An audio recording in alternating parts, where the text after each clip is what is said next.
You're listening to The World at 8 with Lynn Mozart. The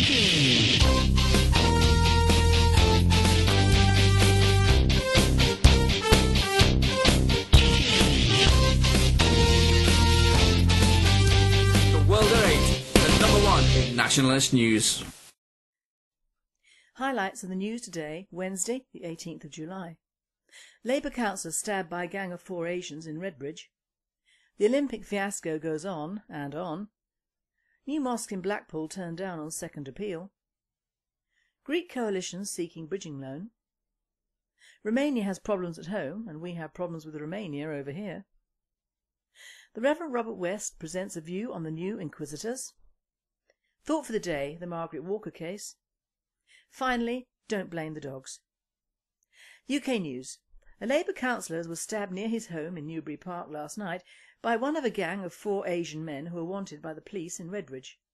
The armed gang are being linked to 2 attacks. The first attack, in which Councillor Ross Hatfull, 33, who represents Valentine's Ward, was approached by 2 Asian men aged between 17 and 22 who demanded his wallet and phone. When he attempted to run away, Councillor Hatfull was chased and stabbed. The incident, which occurred around 11:35 near the victim's home in Kimberley Avenue, has also been linked with another attack on a man in Gleeblands Avenue, which took place 10 minutes later. A second man was approached by a group of 4 Asians, one of whom was armed with a knife. The man was threatened and his mobile phone and MP3 player was stolen. The suspects walked off on foot towards the A12. Detective Inspector Craig Robinson of Ilford Robbery Squad said, "These types of robberies where knives are used and the victim is stabbed are very rare in Redbridge." A World at 8 reporter comments, "Well, they'll have to get used to it. There is a high immigrant Asian presence in Redbridge which has seen the marches of the EDL through it. These brown on white crimes will increase as their population increases. Multiculturalism has just come home and bit the Labour Party on the arse." The Great Olympic fiasco goes on and yet on. Apparently it has been reported that over 700,000 tickets to see the Games in London have not yet been sold. The Olympics is seen by nationalists as a waste of British taxpayers' money when so many British old age pensioners go hungry or cold in the winter. There are also complaints that the British team is not at all British because of the foreign athletes parachuted in to take part. A World at 8 writer commented, "The British Olympic team should be for British athletes, not those from other countries. The whole thing is a fake, with some athletes being referred to as plastic." Put this with the photos last week of the workers in the Olympic Village and it was spot the white man. What was all this about local jobs and local people? I can think of many worthy people and charities that could have received £3 billion and let some other European country host, maybe France. I, as a nationalist, urge all families to boycott these diversionary games, rather like people were told not to vote British National Party during the elections. This is our message: boycott the games. They are un-British. Meanwhile, American athletes received a free 4-hour tour of London this week because the drivers of the coaches didn't know how to work their sat-navs. Well, perhaps their English isn't their mother tongue. The plans for a new mosque in Blackpool have been turned down for the second time. The plan was to convert 4 units on Waterloo Road, South Shore. These premises had also been used as takeaway outlets. The planning inspector, Mr Michael Moffat, backed the council decision to reject the application due to traffic concerns. In his report, he said the scheme would severely harm highway and pedestrian safety. He added he had significant concerns regarding the Friday lunchtime prayers when some 80 to 90 people would attend the mosque. 3,000 people signed the petition which was handed into the council. This shows that when we stick together we can achieve what is needed for the British communities in their own country. A World at 8 reporter commented that if you look at some of these converted mosques, they are clearly old shops, homes, businesses and even sheds. When a building is converted to a mosque, it and the owners can receive money and status. That is the reason why there are 7 mosques and Islamic centres already around that area.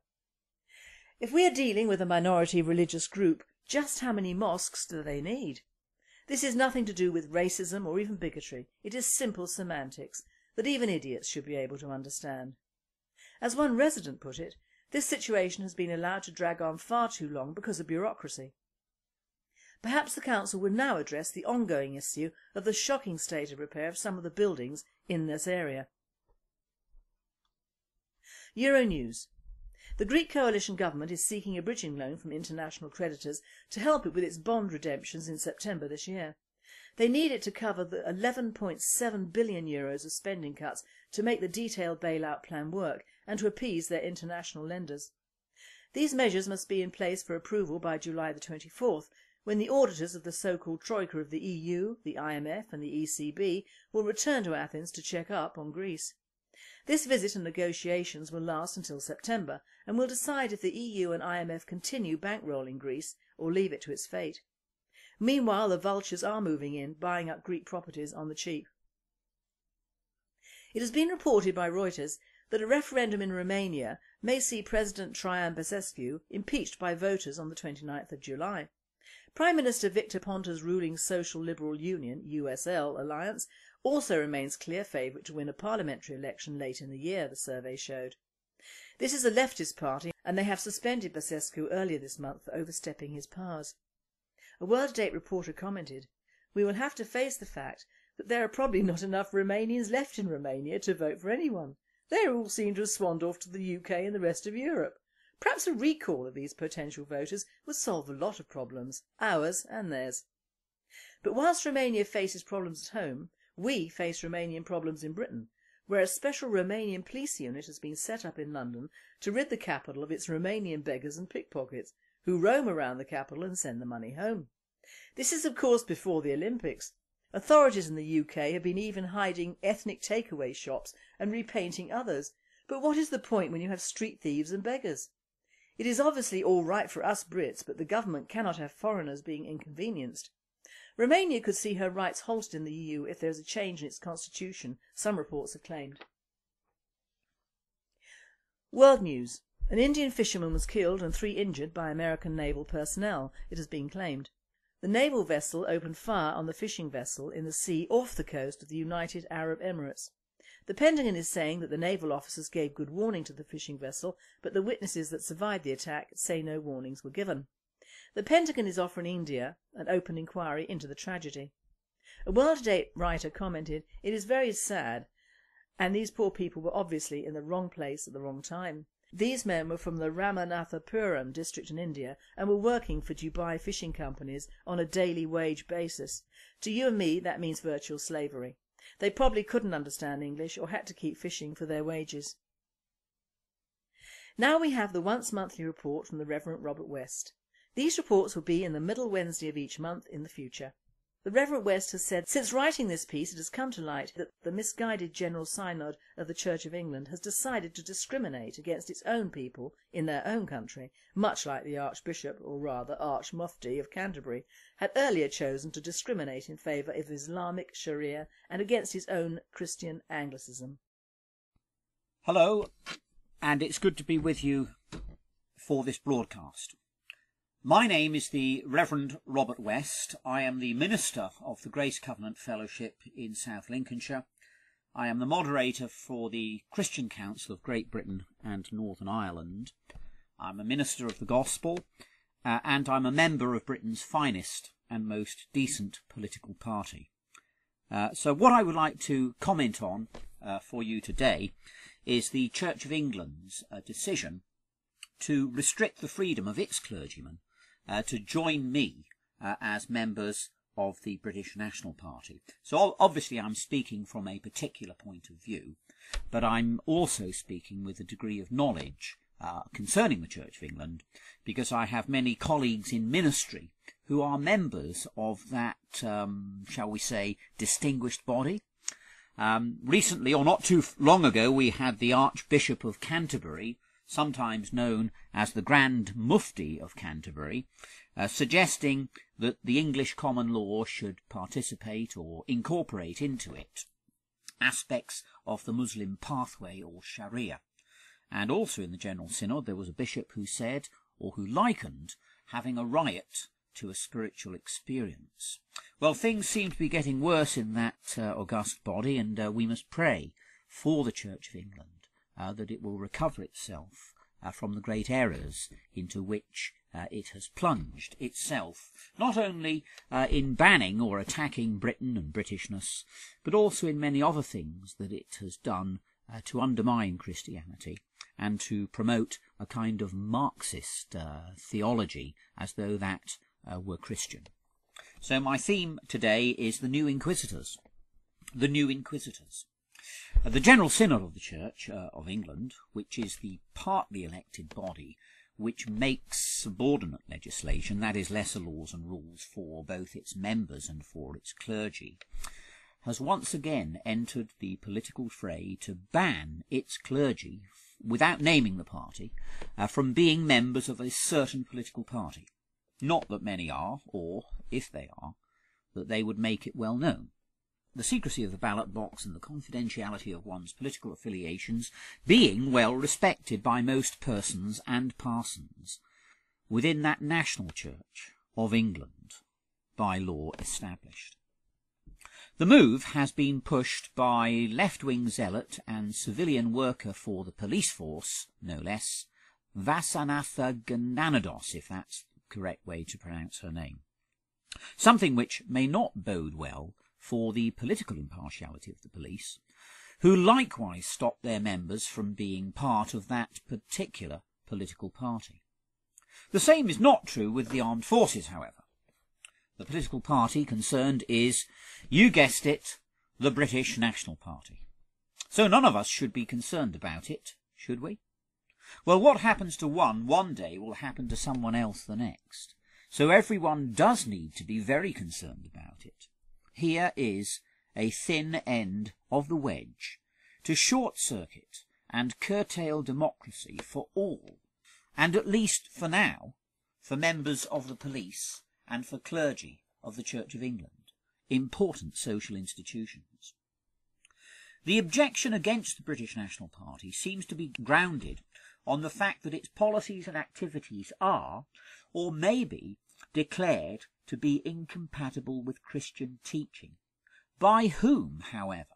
The answer seems to be the House of Bishops, unelected toadies who are unaccountable to their members and who have already presided over the steepest decline of their church in centuries.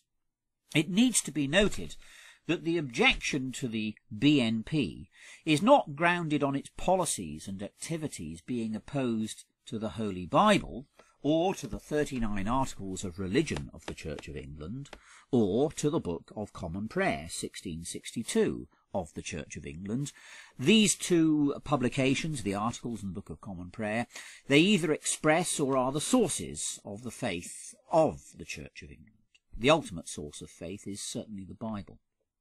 Now this is worrying because Gananados does not seem to know or care where her faith and the faith of her church is found, or should come from. It comes from something far more fundamental than her belief in the declarations of General Synod or the mere determinations of its House of Bishops. The Bible predates the founding of the Church of England in the 6th century by about 6 centuries. And the 39 Articles of Religion predate the General Synod by 400 years or so, and likewise the Book of Common Prayer. The Bible, not the General Synod, is the source of the Church's faith, and the 39 Articles and the Book of Common Prayer are, by Act of Parliament, the expression of that faith. Gananados has, in her ignorance, thrown down a gauntlet to law, Parliament, Articles, Prayer Book, and Bible, not to mention Christian faith and history. For all her talk about equality, this is quite astonishing. It remains to be seen whether the General Synod will join her in making itself look irrelevant, irreverent, and even more foolish in fully endorsing her proposals, and from what I've picked up in The Guardian, it seems to be that they have. They have certainly behaved before on other issues, like the Gadarene swine who, when possessed of demons cast out from a demoniac, whom Christ had just healed, then hurled themselves down a cliff onto the rocks below and all perished. But that does not mean that they should repeat that tradition. The Church has already nosedived in membership, relevance and effectiveness, over liturgical anarchy, over female ordination, and the latest is over the endorsement, it seems, of homosexuality. Now the New Testament very does clearly condemn both female ordination and homosexuality, things which confuse sex roles. Look at 1 Timothy 2 verses 11 to 14 or 1 Corinthians 6 verse 9. So perhaps the General Synod and the House of Bishops is possessed of devils, and has been so for many a decade. Ganados, further, has clearly not adapted to this country, judging by her complete lack of understanding and her contempt for the character and history of the Church of England. We have already mentioned the prayer book, but what of him who wrote it, Thomas Cranmer, the Archbishop who went to the flames for his faith before earlier Inquisitors? He was most certainly in his day part of a nationalistic party of sorts, and he was the better for it, for he was involved in both Henry VIII's Reformation and the later Protestant Reformation of Henry VIII's son Edward VI, when the prayer book was in fact written. It was then that both the Church and State of England asserted its Christian independence and sovereignty. The foreign Pope, the Bishop of Rome, was to have no jurisdiction in this realm of England, and his supranational authority was repatriated by force through an Act of Parliament, the Act of Supremacy, in 1534. The Bible also was soon to be printed in English. How nationalistic can you get? How discriminatory to non-English speakers? How proletarian and parochial too? But at least the common people could understand it. I notice that Ganados is emphasizing the declarations of the Church, not the teaching of Holy Scripture. Maybe she would like to lock it up in Latin once again, so that folks would not appreciate that God deals in nations and ordinary people, and that he made the nations, Psalm 86 and verse 9. And what about the chosen nation, Miss Ganados? What are you going to do with them? If you think nations are racist, what a weasel word you have. Whatever will you make of the Bible, which still speaks of the chosen nation, and of a God who, in the teaching of Paul in the New Testament, look at Romans 10 verses 1 to 3 and Romans chapter 11, still has his eye upon it? Do I detect a creeping left-wing anti-Semitism and intolerance here? That will only add to a litany of errors. The Church of England is one of our two national churches, the other one being the Church of Scotland. The Queen is its supreme governor. It has a special and privileged relationship to both the English and the British state, and to all of its citizens. The job of regulating which political party its clergy join, if any, is surely a matter for the legislature, who were voted in by the citizenry, that is, Parliament. It is doubtful whether the police ban on policemen being British National Party members is legal under either our common law or the law of the European Convention on Human Rights and Fundamental Freedoms. Any banning declaration by the General the General Synod, is equally doubtful in terms of both those systems of law. It is certain that the Bible condemns female ordination and homosexuality, which both have something in common in confusing sex roles. But it is very doubtful whether the Bible can be taken to oppose nations and moderate nationalism, which is the core principle of the British National Party, the United Kingdom Independence Party, the English Democrats, most ordinary members of the Conservative Party, not a few Liberal Democrats and Labourites. It is also the core principle of the Balfour Declaration for a Jewish national home in Palestine. And it's the core principle of about 70% of the population of Britain, both north and south of the border between England and Scotland. Few enough folk go to church. It would be tragic if those who do were to be driven away by a combination of attitudes, declarations and policies which only an effete and privileged group, if that, admire. The churches of the Church of England around me cannot get vicars enough, as it is. Very few men attend, and even less youngsters. It may well become even more gay, in the bad sense of that word. Ganados may see herself as a heroine, and even as a martyr. She may even feel that her proposals are honest, good and true. Many people like her do. But as Jesus pointed out in another parable, if the blind are to lead the blind, Matthew 15 and verse 14, and we have had a lot of that of late within the Church of England, then we are all heading, no doubt with the police, into a very big legal, moral and political ditch.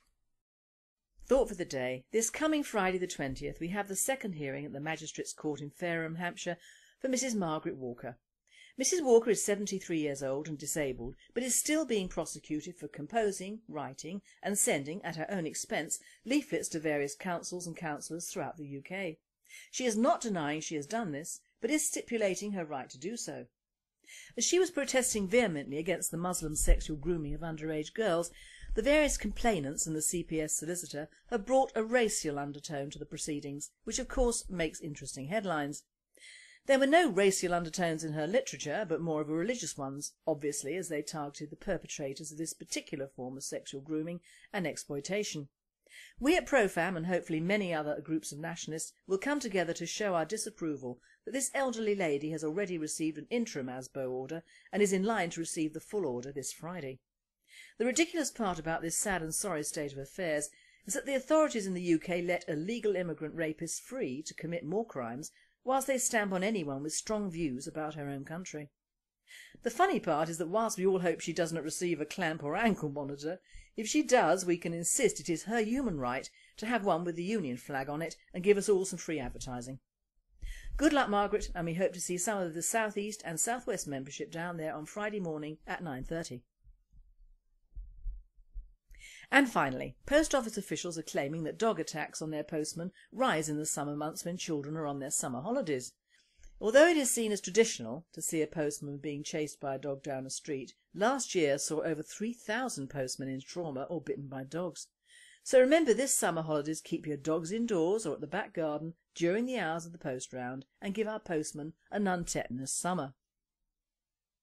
A footnote from our World to Date presenter on this one. I will be doing a thought on keeping of dogs later this month, but would say the ever-growing problems of large dogs is their owners. These animals are often kept in appalling conditions. They're often kept in cages and only allowed a short time to run in grotty small gardens. I believe that many of the attacks on posties have increased due to this practice. It ain't the dogs, man, it's the owners. You have been listening to the World at 8. I am Lynn Mozart, and I wish you all a very good night.